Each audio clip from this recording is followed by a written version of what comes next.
सिंधुदुर्गमध्ये युती करण्यासाठी पुढाकार घ्यायला हवा होता असं दीपक केसरकर म्हणतात। रवींद्र चव्हाण सिंधुदुर्गचे सुपुत्र असंही केसरकरांनी म्हटलंय।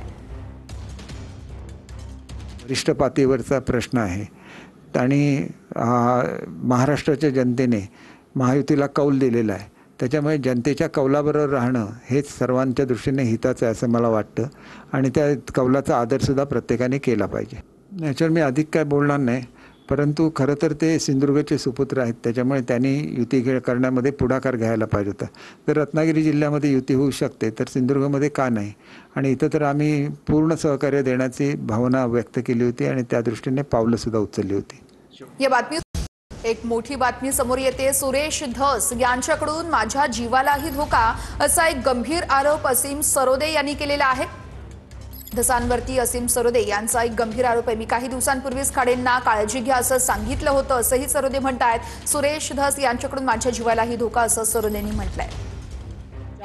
सीमेवर झालेला आहे, मात्र हा हल्ला झाल्यानंतर राम खाडे यांच्या जवळच्या लोकांनी भाजपचे आमदार सुरेश धस यांच्यावर आरोप केला आणि सुरेश धस यांच्या माणसांकडूनच हा हल्ला घडवून आणल्याचा आरोप केला जातोय।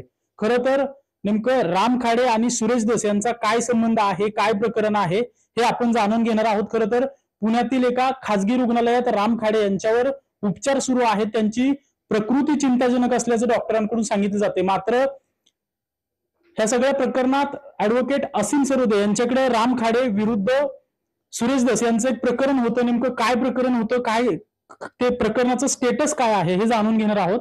सर, नेमकं राम खाडेचं आणि सुरेश धसांचं जे प्रकरण होतं ते काय प्रकरण आहे?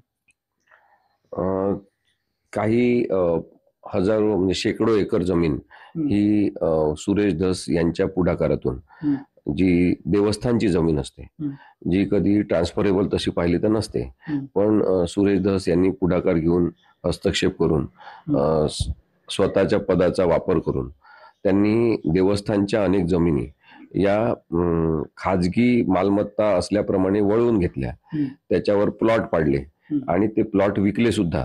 असा एक खूप मोठा आर्थिक घोटाळा झालेला आहे असं राम खाडे याचं म्हणणं होतं आणि त्यांनी माहितीच्या अधिकारात बरीच मोठी माहिती काढलेली होती।